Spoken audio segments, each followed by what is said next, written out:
Um feliz sábado. Estou muito feliz em retornar a esta igreja. Algumas semanas atrás aqui estivemos para conhecer os irmãos, para me apresentar. E eu quero presenteá-los. Qual é o meu nome? Ixi, agora eu tenho que presentear todo mundo. Tá, eu vou preparar outra questão, tá? Porque eu trouxe algumas lembranças aqui.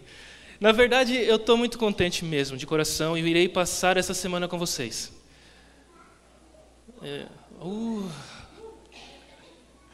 Teve um oba. Tá bom, que bom, irmã. E por que eu vou passar essa semana com vocês? Essa é a Semana Santa, não é? E vocês já vêm sido, não é, constantemente nesses últimos dias aqui, bombardeados com o quê? Semana Santa, não se fala em outra coisa.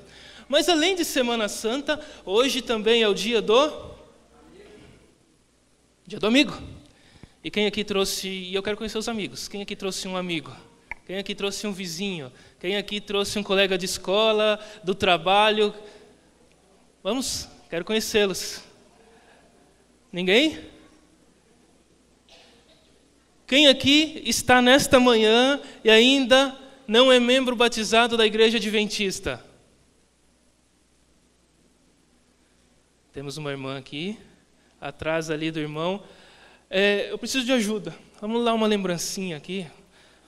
Uma lembrança da Igreja Adventista, dos amigos aqui da Igreja do Inocop. Esse aqui está aberto. Esse Eduardo aqui. São duas, teve uma mão de uma criança. Então, espera aí.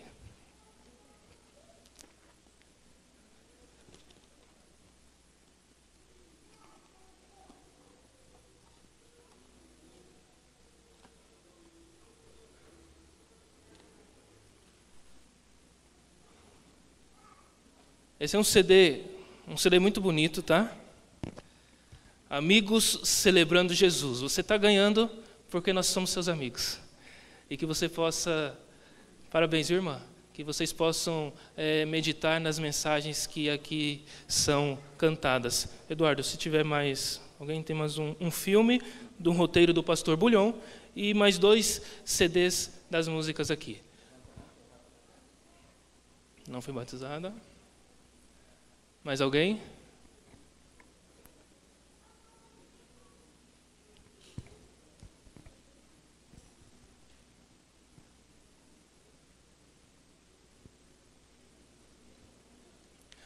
Como o irmão Guina mencionou, todos conhecem o irmão Guina?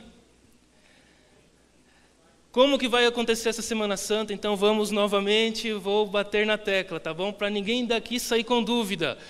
Hoje à noite é o primeiro encontro nos lares. Então você recebeu aqui, através do seu líder do pequeno grupo, da sua casa, uma garrafinha com um pãozinho, onde você vai fazer um trabalho especial. E o irmão Guina colocou muito bem que será de que forma. Você não vai simplesmente chegar numa casa onde está ali, não é ninguém, você não conhece o morador e vai deixar aquilo ali. Não, você vai e o objetivo é você ir até o seu amigo.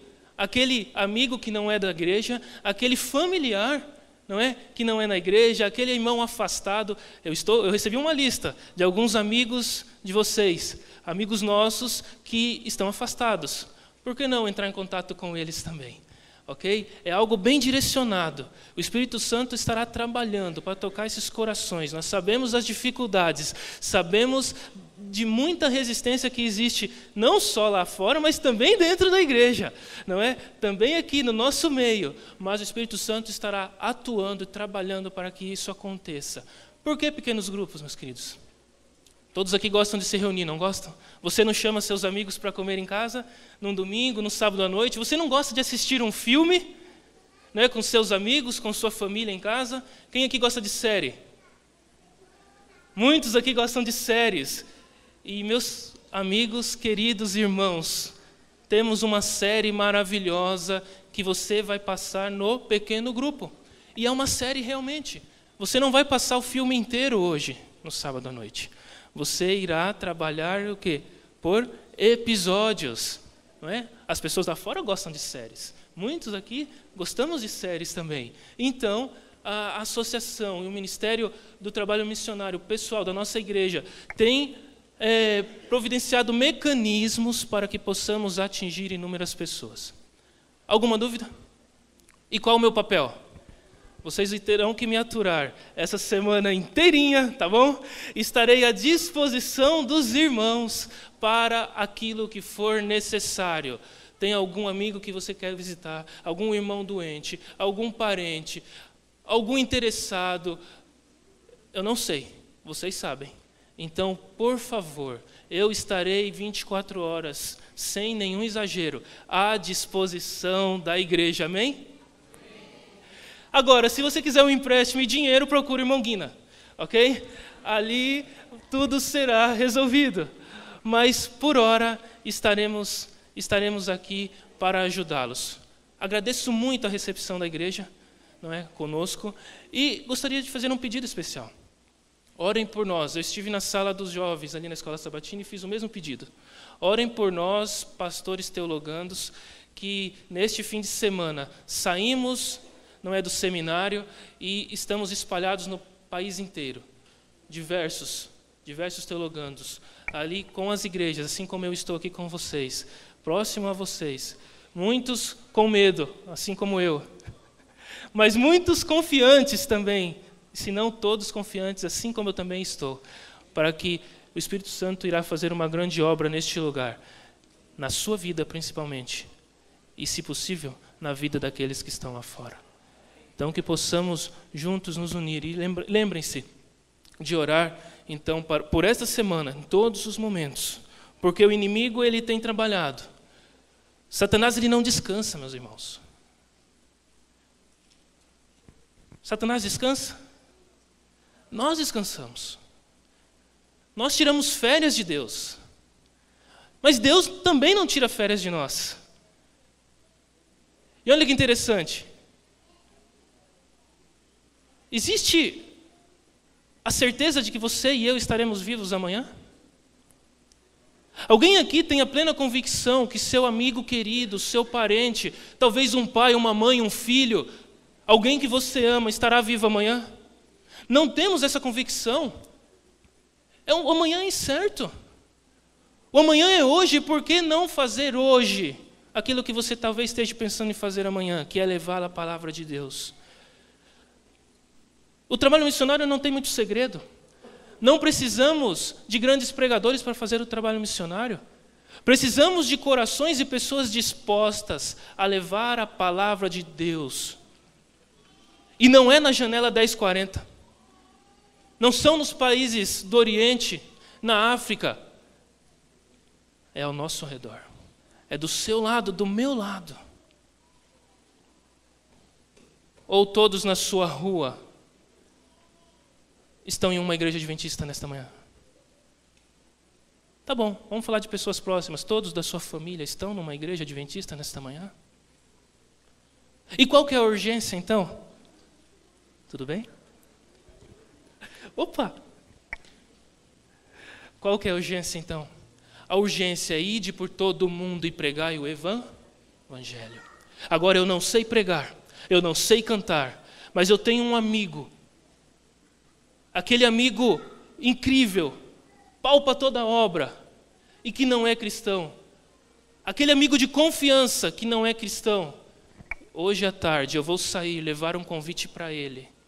Porque ele te convida para os lugares. Para muitas coisas aí fora. E você vai levar para ele e vai apelar ao seu coração. E olha, vai na certeza que vai dar certo. Porque o Espírito Santo já está conduzindo. É o Espírito Santo que convence o coração. É o Espírito Santo que faz você se arrepender do pecado. É o Espírito Santo que trabalha. Nós somos instrumentos, grave isso. Você é um instrumento de Deus. Um instrumento muito bem afinado produz um som maravilhoso. Uma linda melodia. E Cristo quer te usar hoje. Hoje, nesta semana e até a volta dele. Amém? Então, mobilizem-se, por favor. Ok? Desbravadores, aventureiros, se você quiser colocar o seu uniforme bonitinho, coloca e vai. Faz o trabalho. Amém? E a Semana Santa vai passar, mas a missão ela vai continuar. E nesta manhã eu trouxe uma reflexão para nós. Abra sua Bíblia em Marcos capítulo 8, versículo 22 ao 26. Marcos capítulo 8, versículo 22 ao 26.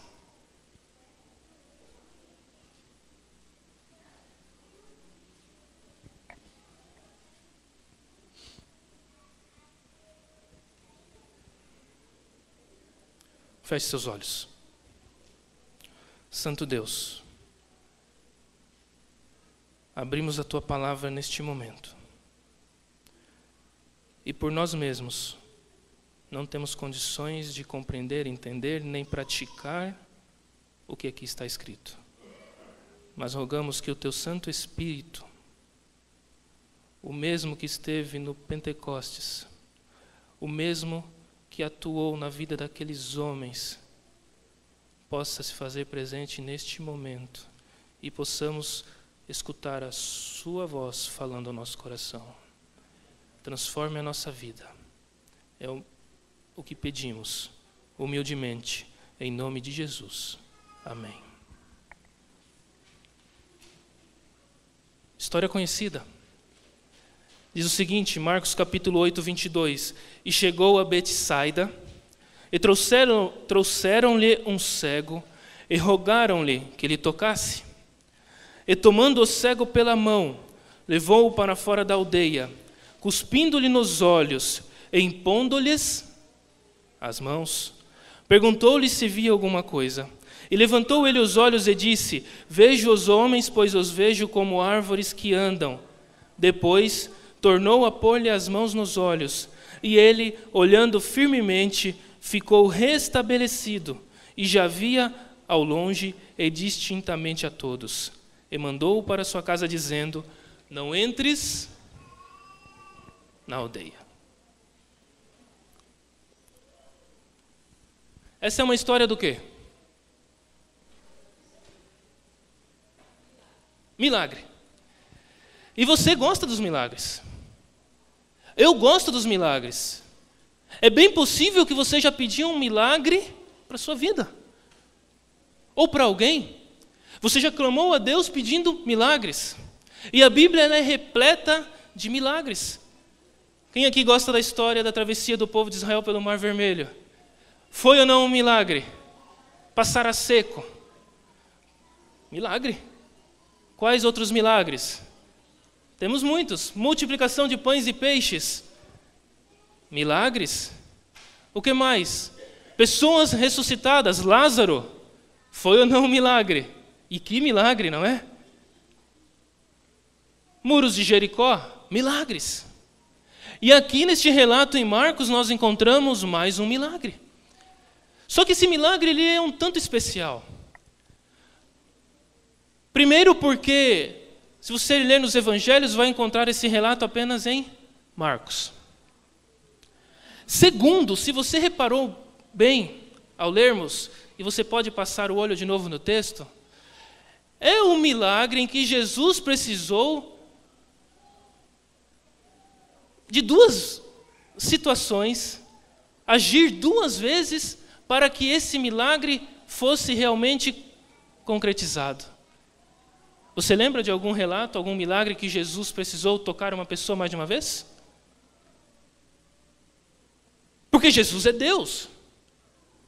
E às vezes, e em todos os casos dos outros milagres, ele falou, aquilo foi imediato, ele tocou e a coisa se concretizou, a glória, o milagre aconteceu. E aqui nós encontramos uma situação um pouco diferente.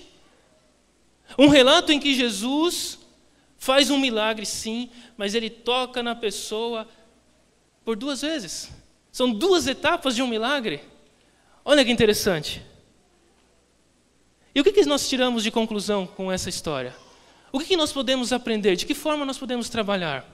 Esse texto eu gosto de pensar em atitudes. Atitudes, Félix? É, atitudes. Você é uma pessoa de atitude? Quais têm sido suas atitudes? Quais têm sido o seu caminhar, seu proceder? Esse texto aqui traz 3 atitudes de pessoas. Primeiro, nós vamos perceber uma coisa: existe a atitude dos amigos. E hoje é o dia do amigo. Depois nós iremos ver a atitude do cego.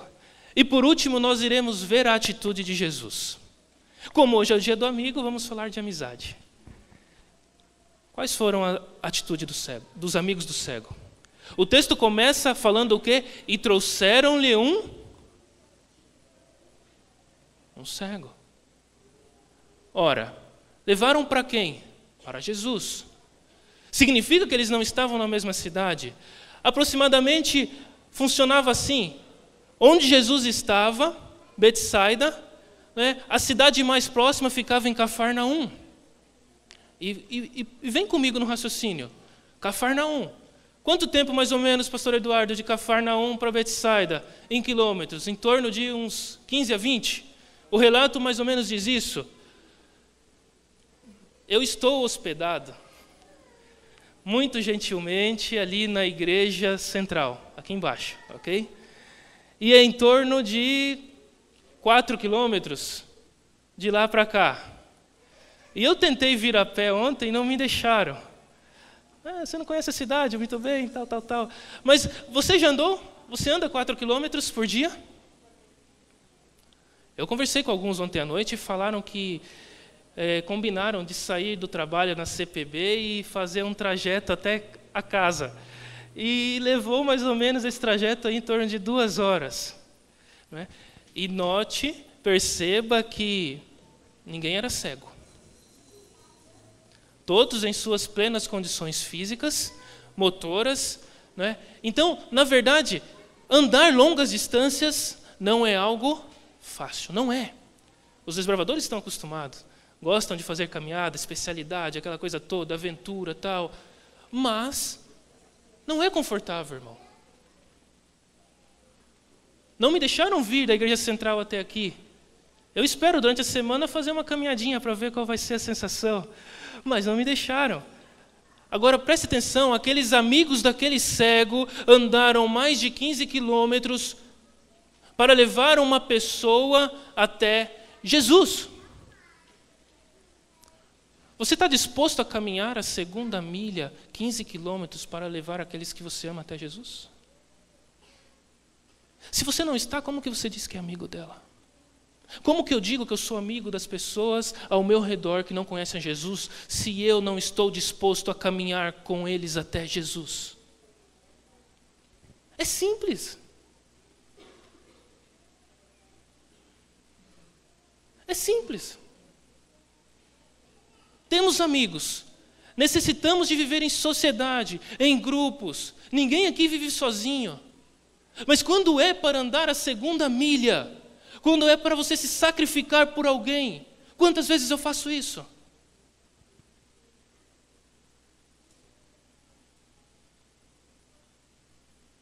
O trabalho dos amigos daquele cego não se limitou a levá-los até Jesus, a levá-lo até Jesus. Eles foram além. Leia no texto. Trouxeram-lhe até Jesus e fizeram o quê? Rogaram. Falaram com Jesus. O personagem da história era cego ou mudo? Era cego. E por que que aqueles amigos falaram com Jesus e não foi o cego que falou com Jesus? E aqui eu fico impressionado por quê? Eu fico impressionado porque esse homem é um dos primeiros personagens que, em frente a Jesus, não se manifesta. Em frente à solução dos seus problemas, em frente à cura, aquele homem não foi capaz de abrir a boca e pedir: Jesus, me cura.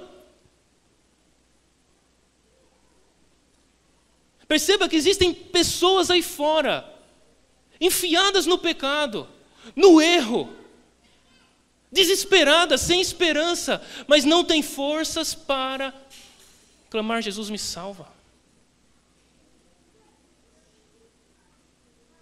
Não tem. E aí entra o papel do amigo. E aí entra eu com o meu papel. de levá-los até Jesus e falar com Jesus por eles. Eu vou repetir. Esse mundo está no fim. A única certeza deste mundo é o fogo, e o fogo eterno, para finalizar com o pecado, para acabar com Satanás, com os seus anjos e com seus seguidores.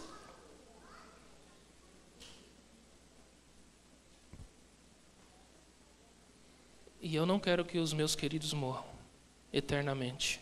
E você também não quer que os seus queridos morram eternamente. Então, nesta manhã, eu suplico que, se for possível, caminhe com seus amigos até Jesus. E mais ainda, se eles não abrirem a boca, fale para Jesus dos seus amigos, porque a oração intercessora tem poder. A intercessão por aqueles que estão aí desesperados, sem um rumo a seguir, ela tem poder. Por que esse homem não falou?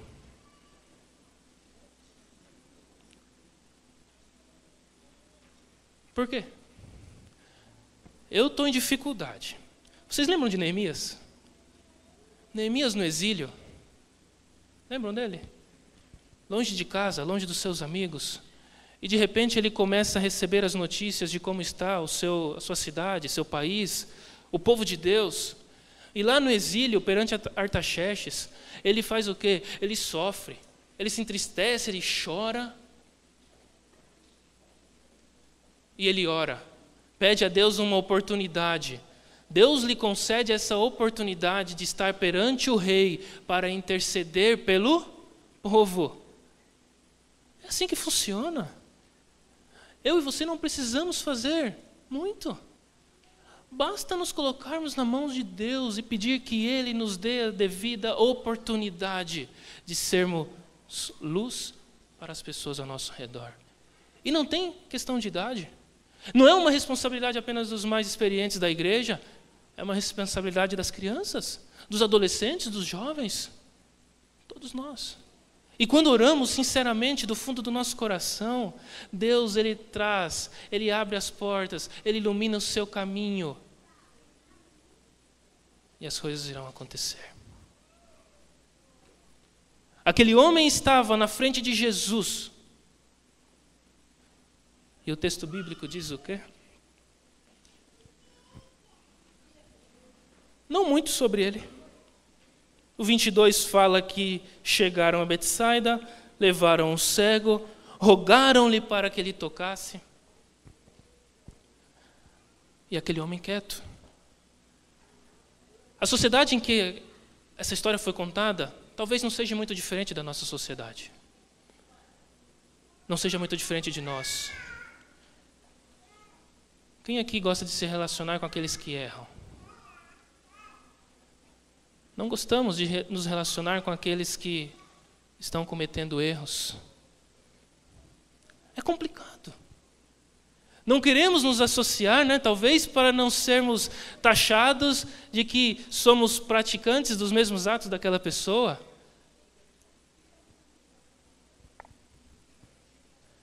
Mas quando eu olho e percebo que aquele homem não falou, mas os amigos falaram, é porque existe um fator determinante aqui.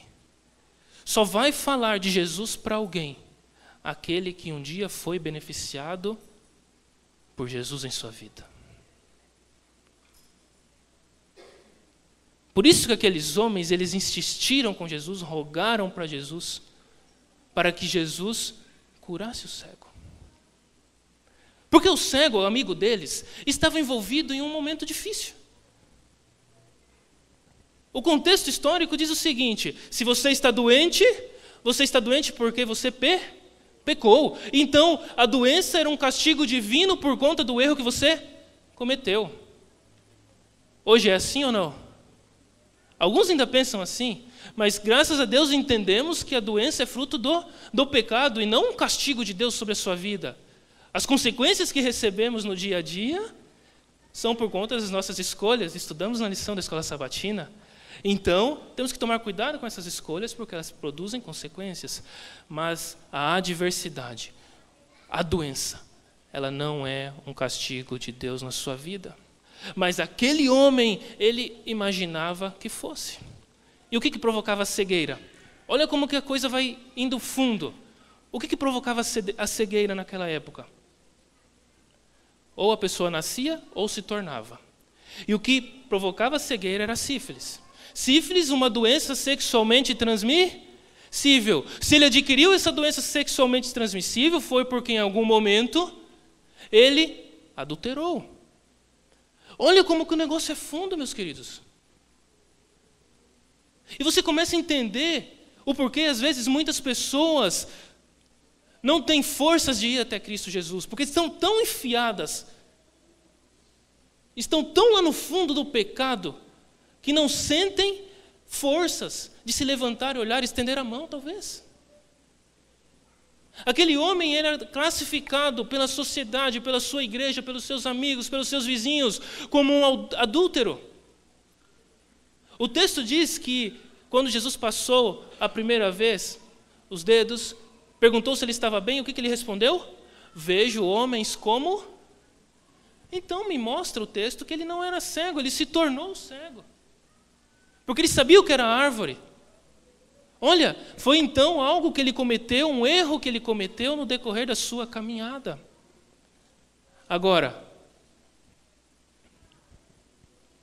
como que tratamos com os pecados hoje? Como que eu e você, como igreja, temos tratado com aqueles que caem? Estamos excluindo? E eu não estou falando das normas da igreja, tá ok? Estamos excluindo como seres humanos?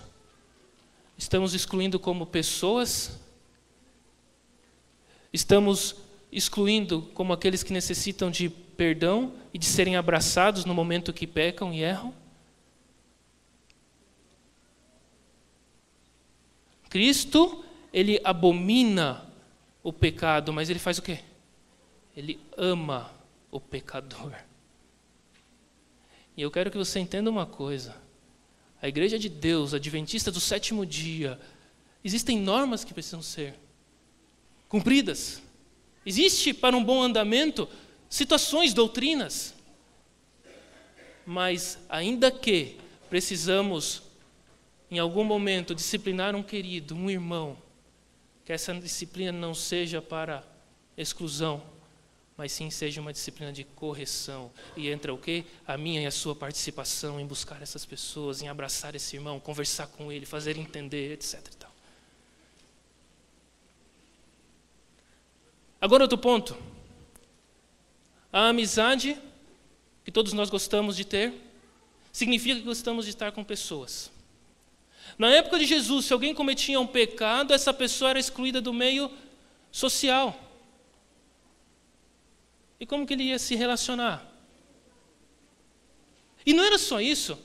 Se eu ou você quiséssemos buscar esse pecador, esse adúltero, esse prostituto, esse cobrador de impostos, não sei, ao você se aproximar e encostar, você também era considerado o quê? Olha como que Satanás é sujo. Por isso que aquele homem, em frente a Jesus, ele não teve forças e coragem de pedir, mestre, me salva. Porque dentro da sua cultura, dentro do seu ser, dentro do seu íntimo, ele achava que aquilo que ele estava sofrendo era merecido porque ele era um pecador. Porque ele havia adulterado.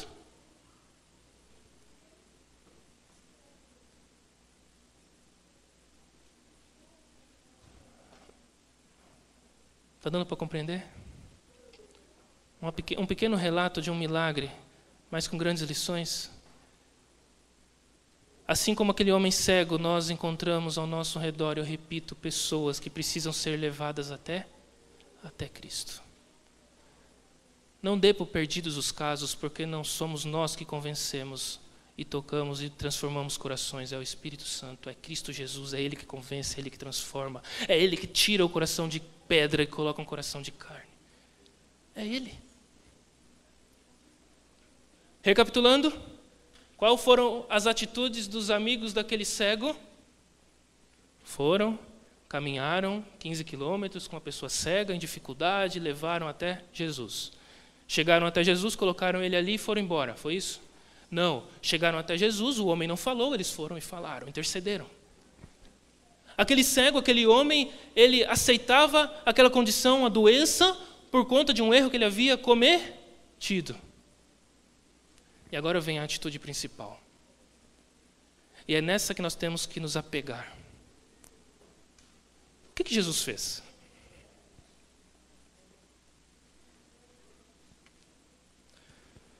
Versículo 23.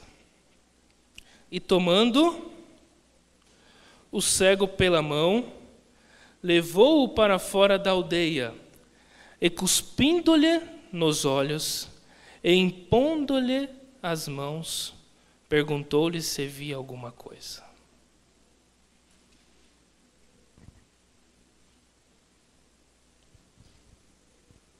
Qual que é o segredo do verdadeiro relacionamento?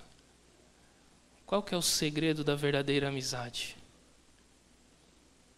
Qual que é o segredo de levar pessoas a Cristo? O que você leu? E tomando? Quem tomou? Jesus. Tomou quem? A mão dos amigos? Não, a mão do cego. E tomando pela mão, opa, não podia tocar. E Jesus mostra para a sociedade o que realmente deve ser feito. Aquele homem era um pecador, mas não estava sofrendo o castigo divino. Era consequência do seu erro. E não tinha por que ele ser excluído da sociedade. E sim, ele deveria ser o quê? Abraçado pela igreja. E Jesus, ele faz o quê? Toca. Ele não se importa com os olhares. Sabe, meus amigos queridos dessa igreja maravilhosa que é o bairro Inocop, que eu agradeço a Deus por ter a oportunidade de conhecer vocês. Não se importe com os olhares das pessoas.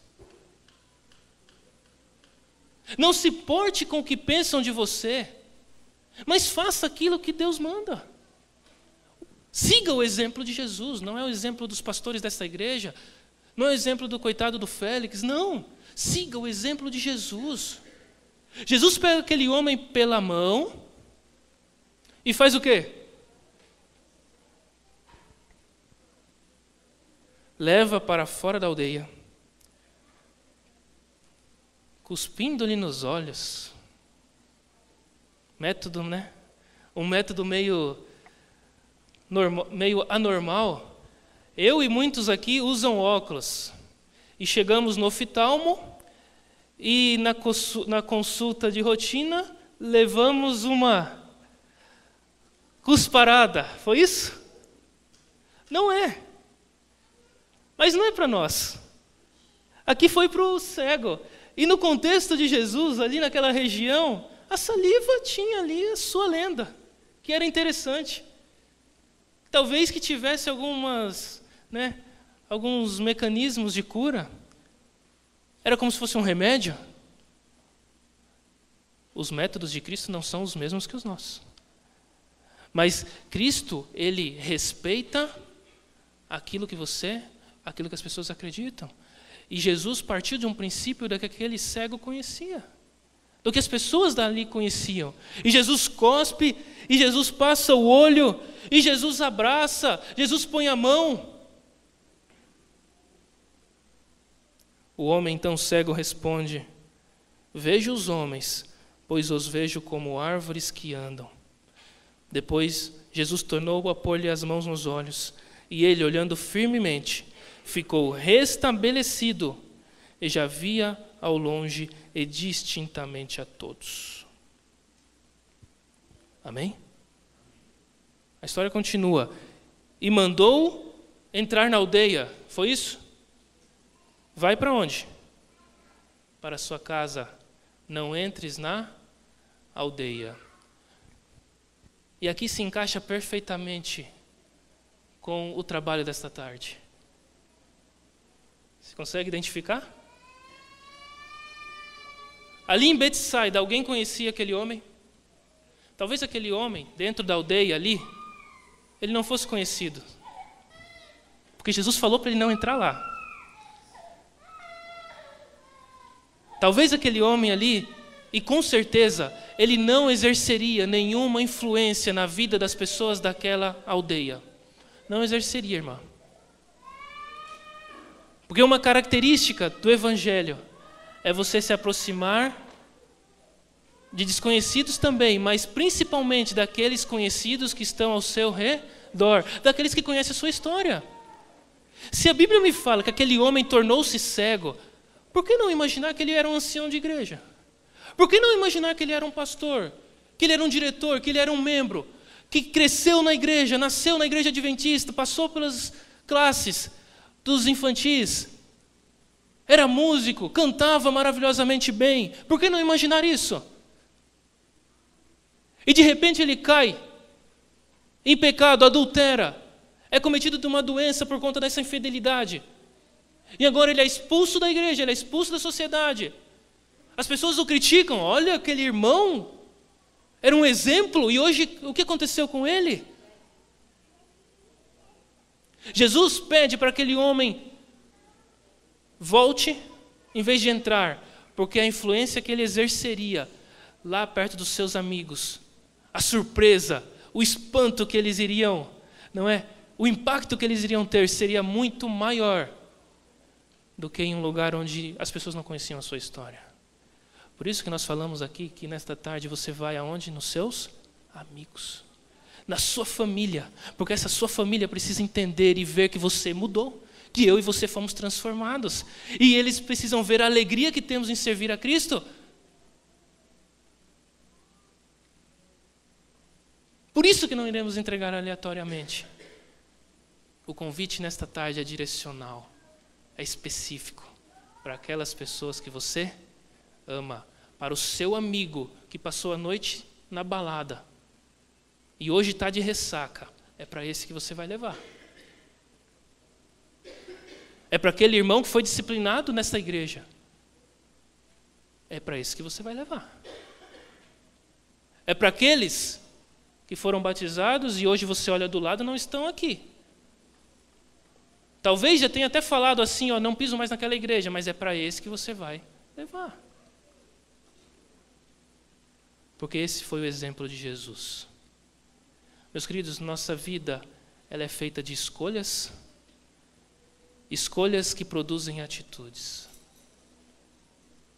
E Jesus, Deus, Ele não obriga ninguém a fazer as melhores escolhas, nem tomar as melhores atitudes. A escolha é sua, a escolha é minha. Mas Ele nos deu o exemplo. Ele nos deixou na sua palavra, a Santa Bíblia, de que forma, como podemos escolher e quais as melhores atitudes nós temos que seguir. Agora deixa eu te falar. Você quer ir para o céu? Amém? Você quer encontrar os seus amigos no céu? Eu quero. Mas como eu irei encontrá-los se eu não falar para eles que existe um céu? Se eu não falar para eles que existe uma vida eterna? Se eu não falar para eles que existe um Deus que perdoa e não importa qual o pecado que ele tenha cometido, o Deus perdoa, transforma e o torna uma nova criatura. Que Deus possa nos abençoar. Que esta Semana Santa possa ser algo especial. E eu não estou falando em números. Eu estou falando que essa Semana Santa possa ser especial para você, na sua vida. Que você possa lembrar do conselho de Jesus, desse milagre maravilhoso que Ele fez. E você pode ser um instrumento nas mãos dEle. Para o quê? Para operar milagres na vida das pessoas aí fora.